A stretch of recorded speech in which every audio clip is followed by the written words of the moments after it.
Thank you for joining us for our first official breakout session of the day. Very excited to have you all here today.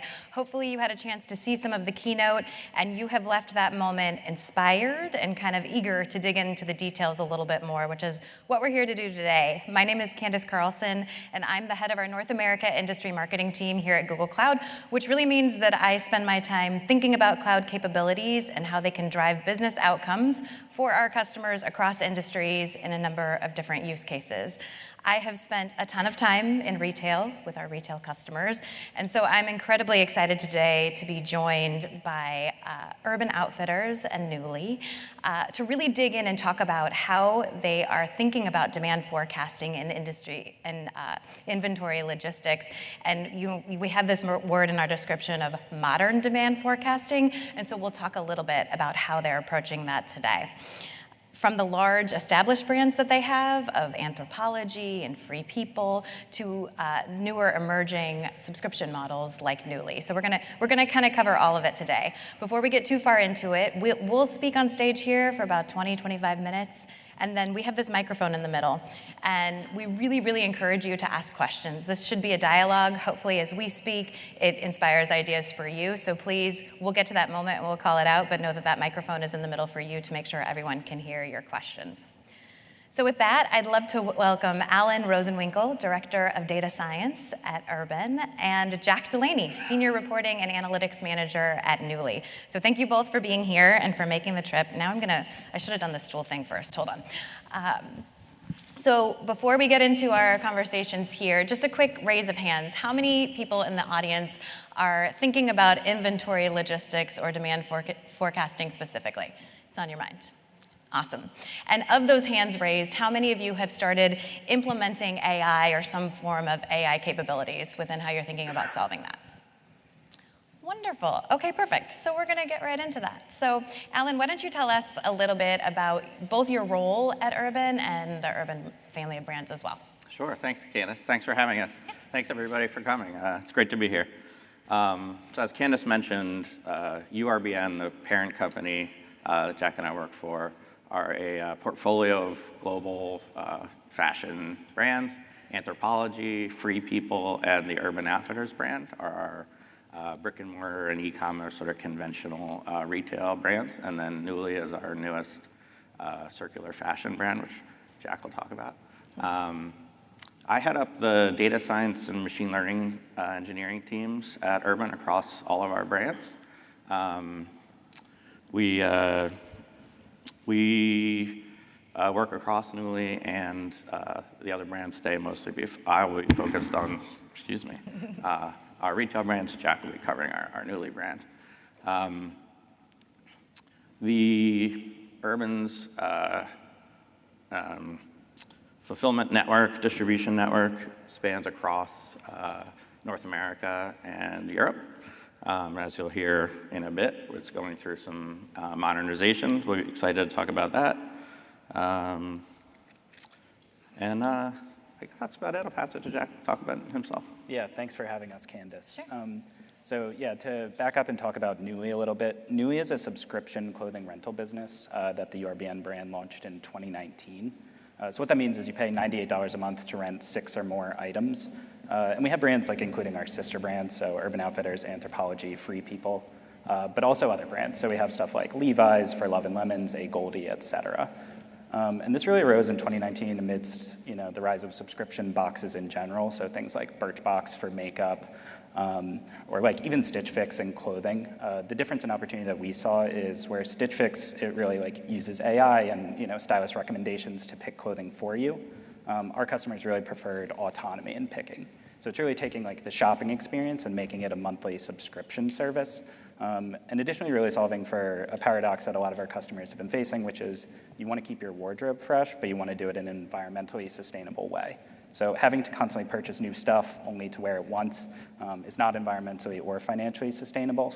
So Nuuly is really an alternative that lets you keep a fresh wardrobe, but also not spend a fortune or harm the planet in doing so.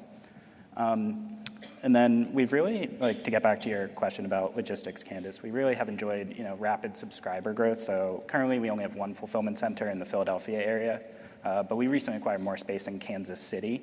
So we've been looking to expand there, which is kind of what we'll be talking about today. And then about myself, so Jack Delaney, I manage the reporting and analytics functions at Nuuly. So reporting is business intelligence, building data pipelines, getting data in Looker, and doing data visualization. And then on the analytics side, it really, similar to the reporting team, it's all about making decisions with data. So we partner with all cross-functional partners to use data to just inform decisions as the business scales. Awesome, lovely. Well, again, thank you both for making the trip out here and for taking time to chat with us today. So let's start a little bit. Let's back up a little bit. Let's go into the way, way back machine. And Alan, talk to us about the pre-machine learning world at URBN. Sure. So a little history about Urban Outfitters. Urban's first store opened in 1970 and was brick and mortar until our first digital website was launched in 1998. I don't know how many of you remember 1998 in here, but that was very early in the e-commerce revolution. So Urban had a long history of pre-machine learning e-commerce. And sort of machine learning and Urban have kind of grown up together contemporaneously. Urban uses a lot of third-party vendors for some of our ML applications. So companies I'm sure you guys have heard of, Salesforce, Blue Yonder, Certify, a company called Visense for product attribution, and many others. And then really on a case-by-case basis, we in-house some ML capabilities that we either can't find in the market from vendors or we have specific needs. Recently, the launch of Urban's new fulfillment center in Kansas City has really driven us to build out an in-house data science practice in logistics and fulfillment. And we'll talk a little bit about it later, but as you can imagine, adding another node to a two-node network to make a three-node North American network has pretty dramatically increased the complexity of the network and also the opportunity for optimization. So that's kind of the history of the company and where we are today, leading up to really get into machine learning for inventory optimization.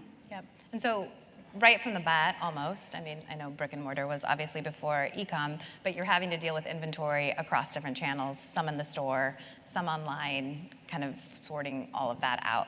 Jack, I think what's interesting about Nuuly, right, is that you've kind of started in the machine learning world and always with inventory optimization, probably attacking that problem a little differently. So talk to us about Nuuly specifically. Yeah, definitely. So launching in 2019, we knew that was something we were going to need to strongly build. And to tack on to what Alan was saying about all these vendors, they're definitely great, but they attack more traditional retail problems. The subscription rental clothing business is just different. Kind of the profit structure is different. The customer experience is different. So those don't all work for Nuuly. So we knew they were things that we were going to need to build in-house. So on the machine learning side, we have a couple of key applications currently. The first of which is recommendations. So we have, I think it's over 18,000 styles that are active on site right now. So that's a lot. So to help customers kind of find what they need, we built an in-house recommender system that's different from traditional e-commerce, which is really kind of trying to drive a sale. For us, we're trying to inform, product discovery, freshness, really how do we surface some of those 18,000 styles that speak to you, but maybe don't speak to everyone else. So that was our first in-house ML application.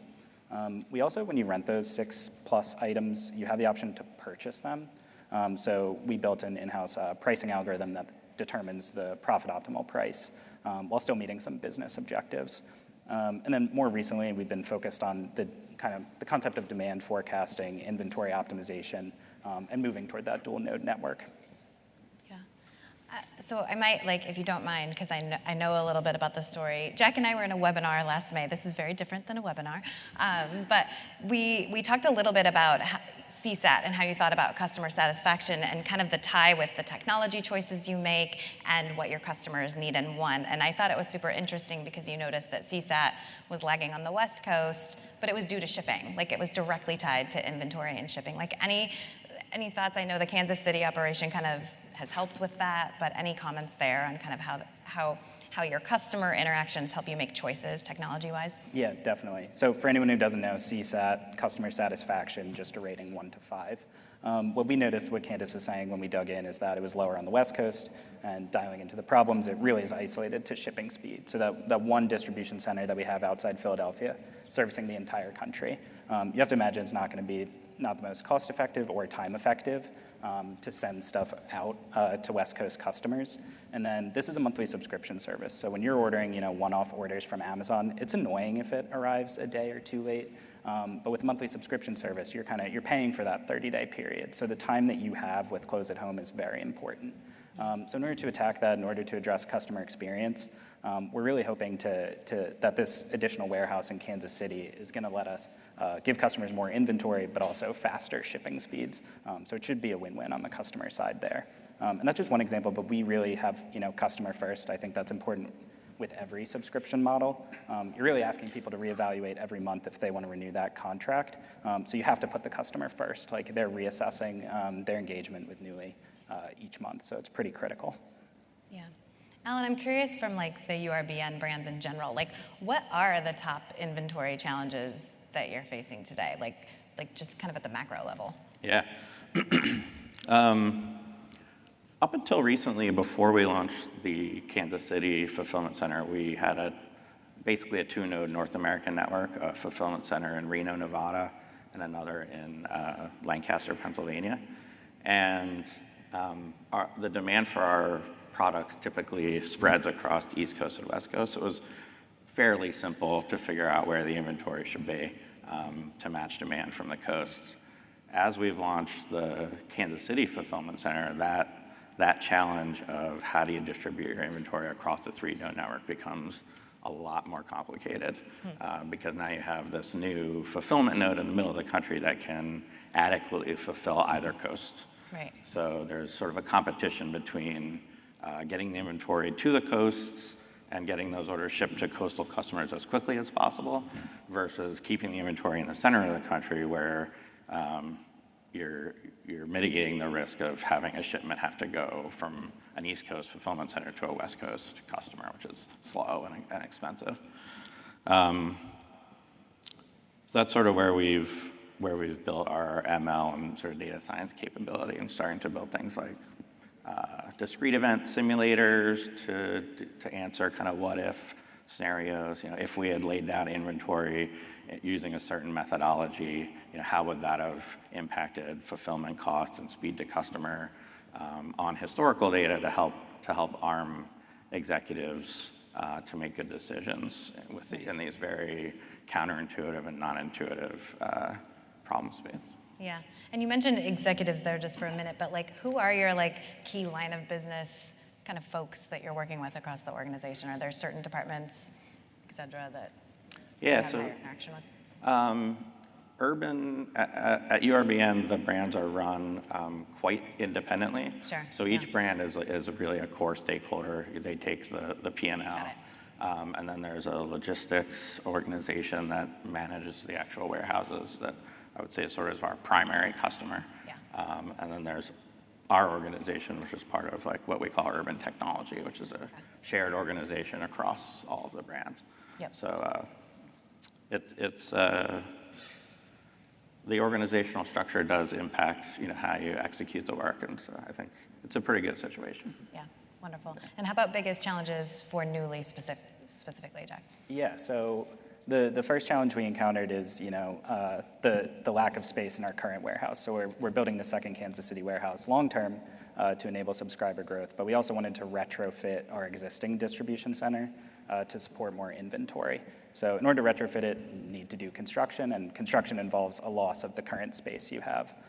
So our first kind of problem here was how do we identify product that's not going to rent over the next several months that we feel safe taking out of our orderable inventory to a customer. And a key difference to kind of explain here between Nuuly, a rental subscription business, and a traditional retailer is for a traditional retailer, when you bring in your start of season inventory, so like all your heavy winter coats, you have a pretty concrete timeline of when you want to sell those. You want to sell them throughout the winter and not hold that inventory until next year. So you can accomplish that, ideally via full price sales, but if not, you have markdowns as a way to deplete that inventory by the end of the winter. Nuuly's different. So Nuuly, we want to keep those winter coats for next year, the following year, and the year after that. We're trying to create a long garment life cycle where it gets many turns and many customers are able to rent that winter coat. So that means we have a lot of inventory that's not necessarily productive year-round. So it's easy at first to kind of just rule-based heuristics. Okay, if we need more space in the warehouse, let's take all the cold weather stuff and box it up. But we need to clear a lot of space, so that's where machine learning really is helpful. When you're trying to make those decisions across 18,000 styles, how do you pick where to slightly trim the excess inventory, but not harm the customer experience? So we were able to use a demand forecast to kind of predict, how much is this going to rent in the next 4 months, and then do we have excess inventory that we can temporarily move out of the warehouse to create space. So in partnership with our buying and planning team, we went through many iterations of where do we have little bits of excess inventory that might be hard for us to see. But this model is fairly successful at predicting rental demand. So that's kind of our initial use case, and what we're working toward now is how do we stand up that second warehouse, that Kansas City warehouse, and pre-place inventory. So take it out of our existing warehouse in Philadelphia and move it to Kansas City without impacting the customer experience. So what we're trying to do now is, what's not going to rent, what can we move ahead of time, and then what are our most popular products that we know we need to get to Kansas City, but we don't necessarily feel comfortable taking them out of orderable inventory for our existing customer base, and how are we going to get it there? So that's the very thorny problem we're trying to solve now is, how do you shift that inventory without impacting the customer? And you mentioned the demand forecasting model. How long has that been in place? We probably started that about a year and a half ago, and then have gone through several iterations to kind of pick groups of inventory to move out of the Philadelphia warehouse into storage, and then ultimately to move some of that back, because now we've gone through several seasons. So also using the demand forecaster to figure out what needs to be brought back first. Right. Jack, you mentioned Nuuly is looking to get the most life out of a garment. Do you happen to know what the longest lifetime of a garment has been? There was something that was purchased on its about 34th, 35th rent, so that's many turns, and then ultimately got purchased. That's an ideal story, right? Is we got 35 months of someone renting it, and then it found a forever home from someone who truly loved it. I would guess there's things that have been rented more than that and just haven't been purchased. I don't know off the top of my head, though. Yeah. Awesome. Okay, so let's talk a little bit. You've mentioned some partners and kind of alluded to the tech stack a bit, but let's talk about the infrastructure that's actually involved in your inventory management. And I know it's a little different across both, so maybe Alan, we start with you. Sure. As you can imagine, the inventory management systems for the e-commerce brands it's pretty substantial. So you're talking about all the systems involved in the upfront supply chain of getting the inventory to the stores and into the website. So merchandising systems, planning, allocation. Those are all actually going through our modernization right now at Urban. I think we just announced publicly that we chose 09 as our provider for those systems. So we're very excited about having all those systems live in one place and all the functionality have one entry point, excuse me, especially for machine learning and data science. So we're excited about that. On the machine learning side, we traditionally have used Google Cloud Composer, so Airflow, for a lot of our MLOps orchestration. We've also leveraged a lot of the other Google tools like Kubeflow pipelines, Vertex AI, et cetera. I'm sure many of you are familiar with, but it's been really good being on GCP and having pretty much any tool we need right there in the Google ecosystem. Awesome. Any nuances for Nuuly? So Nuuly, since it launched more recently, we kind of had the ability to set up what I think is a very intelligent design. So we're GCP everything. And a lot of our systems are built in-house. So there's a rental management system. There aren't really vendors that do that for you, and we have such specific use cases, we really need full control of that system. So all of that data gets streamed into BigQuery via Apache Kafka. And something I love about doing analytics at Nuuly is at my last company, they have since moved to BigQuery, but while I was there, they had on-premise SQL Server. And whenever you wanted historical data, so like inventory data by day, what I would have to do is set up a scheduled query that runs every morning and snapshots that data. And so if I need 30 days worth of data, I'd set a calendar reminder for 30 days and then kind of go back and analyze. With how we have data set up, because of BigQuery's scale and cost, we just send everything there, and now I can create that same timeline for more than just 30 days, like for all of Nuuly's history in a couple of minutes to write the query and run it.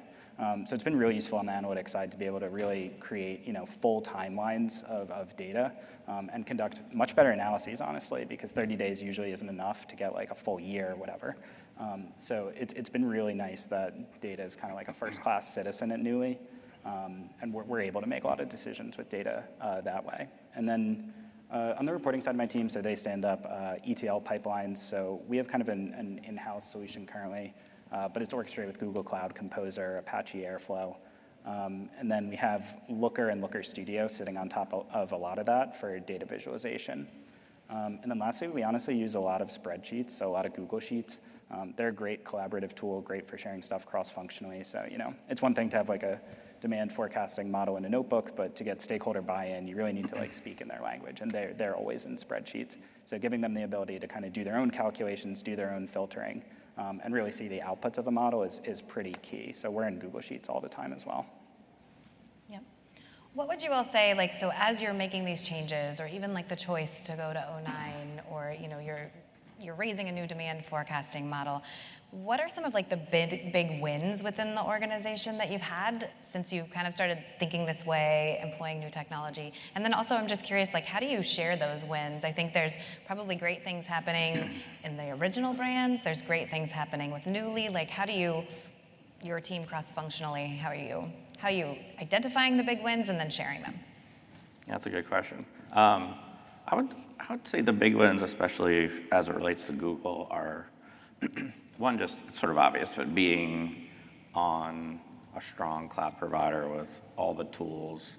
I would say BigQuery specifically has come a really long way since we started using it, 4 or 5 years ago, to the point where it has every feature that we would need. So it's sort of obvious, but I can't underestimate or understate how important it is to have everything all in one place and not have to deal with a lot of complexity of integrations. The other one I'll say is that Google is a lot more of a partner than just a cloud provider for us. So we spend a lot of time engaging with Google and Google experts on things like demand forecasting and MLOps infrastructure, and talking about roadmaps and what's the plan for Vertex AI and Vertex AI forecasting and Vertex AI pipelines, et cetera. So we've really gotten a lot of sort of under the radar value from being a Google Cloud adoptee beyond just the software and the infrastructure. As far as your question about how to communicate the wins, it's tough because everybody comes from a different place in terms of their knowledge of particularly machine learning and data science. And some people are really, really strong and educated and want to know in the weeds details about what the value proposition was, and others really just want to know the summary and aren't, not that they're interested, but don't have the time to spend to get up to speed on how demand forecasting algorithms work. So it's often a challenge to purpose build the message to the audience. Yeah. But some of the wins that you guys have gotten have been like no-brainer and very tangible. Like to me, the batching algorithm stuff, so like optimizing pick paths in the warehouse, and just kind of identifying, able to cut, labor time by X% is like a really clear message that doesn't need to focus on the more technical stuff. So it definitely varies project by project how like communicable that is. Yeah, and are you like as teams, you're probably searching for those. I would assume those kind of stats can also help justify future investments, more engagement across the teams, right? So you're constantly looking for either it's probably operational efficiency that's happening internally or customer satisfaction, right? Are those kind of the two pillars? Yep, absolutely. Yeah, that makes sense. Any additional like ways that you're analyzing wins from the Nuuly side of the house? I think as far as like GCP is, it really is just how open BigQuery is to letting us pull full streams of data like very quickly. Yeah. So those have been the big ones for us. Yeah. So so breaking down the data silos fundamentally, having one specific place so that when you are building models or trying to like make some decisions, you're not having to go to multiple sources. Exactly. Right. Everything in Yeah. one nice, neat, clean place. Yeah. Yeah. So if you were to do this all over again, if you were new to a new subscription company, building a new e-commerce experience or thinking about inventory logistics at a fresh company, what advice would you give retailers as they kind of approach this problem? I'll take a stab at it. I would say there's three big ones. Two of them are kind of obvious. One is just getting your data in a good place before you start to think about machine learning and optimization. Trying to start a data science or machine learning project before your data is in a good place and you understand it is a recipe for disaster. Just you spin your wheels and so many iterations on questions for the teams that create the data. So that one is definitely just doing a really strong audit of all your data before you get started. The second is organizational support. At a company like Urban, like we talked about how there's a lot of different stakeholders, really making sure that all those stakeholders are aligned on what the objectives are of your project before you get started we've found to be key. It's easy to get yourself in a situation where stakeholders have different objectives and it's impossible to meet all of them at once. So kind of getting that all aligned and converged up front. The third one that's specific to demand forecasting and sort of logistics and inventory optimization is, I think a lot of people tend to start thinking about machine learning and demand forecasting specifically as the first place to think about inventory optimization, when I think that's almost the last place that you need to think about. And the first place is the optimization side of the problem. And even a very simple rudimentary forecast with a good optimizer can often outperform a really good forecast with a terrible optimizer. And I think the skill sets of a traditional data science are much more in the forecasting space. I think it's relatively easy to find someone who has experience doing forecasting, but it's not that easy to find someone that's done robust optimization. And there are very few vendors and open source tools that really do a great job with what you might call like decision science or decision optimization. I'll plug one, a startup, I think Y Combinator 19 or 20, called NextMove, which is, I think, from what I've seen, is the best vendor for trying to do what things like Kubernetes and Kubeflow pipelines have done for ML ops, for what you might call decision ops. They provide like a software as a service platform for doing optimization. So you bring your model and they try to help you with the optimization. And that's really critical because the optimization piece of it is a challenge. Yep, makes sense. Any extra advice from you, Jack? So I'll also go with three things. The first one I would say is really being skeptical of kind of the outputs of algorithms at first. So partnering with your business stakeholders who do have a lot of context. At least in an organization of Nuuly's size, data scientists might work on pricing, inventory optimization, recommendations, like a lot of different things. And I don't think it's fair to expect that data scientist to be super well-versed in the business context of each of those. So we really want to partner with the people who know the ins and outs and kind of get them to poke holes, get them to ask questions, and really build to a better end result. And then also, I'm kind of tacking on to one that you mentioned, but really just getting like MVP out the door. I think I have a tendency to try to overcomplicate things or create like the very perfect solve up front, and you're just never going to foresee all the problems that you're going to encounter. So I think speed of just getting something out there, figuring out the blind spots, figuring out the issues, and then building makes more sense than trying to upfront make the exact perfect 10-year solution. And then I guess the last thing is kind of using like natural experiments or what-if scenarios. Like you mentioned what-if scenarios earlier. There's a lot of research on this. Like I think it was 2021 was the Nobel Prize in Econ about this. But essentially it's finding cases in your data, subsets or slices that are almost act like an experiment. So the example for us is, as we're building the second warehouse, what's customer experience going to look like with X thousand styles and Y customers? We may have never had that exact combo in our existing data because we've only had one warehouse and we grew pretty rapidly. But examples are you can take subsets of customers. So maybe like size 6 customers represent that exact profile, or petite customers, so that exact style count, that exact number of subscribers. And then what you can get at is how do their pause or cancel rates compare to subscribers who have more inventory at their disposal or less inventory, and really start to measure, here's the impact as a baseline when we roll this out of what we expect customers to behave with only that assortment available. So these are really nice sanity checks that I think are things that people in the industry used to not do, but have now become popularized, and are really good just kind of backup second checks for some of your results for optimization. So yeah, those would be my three. Fantastic. Well, thank you all so much for joining us. As you go throughout the conference, yes, let's give them a round of applause, please. Thank you so much, Jack and Alan, for spending your time. We really appreciate it and digging into the details.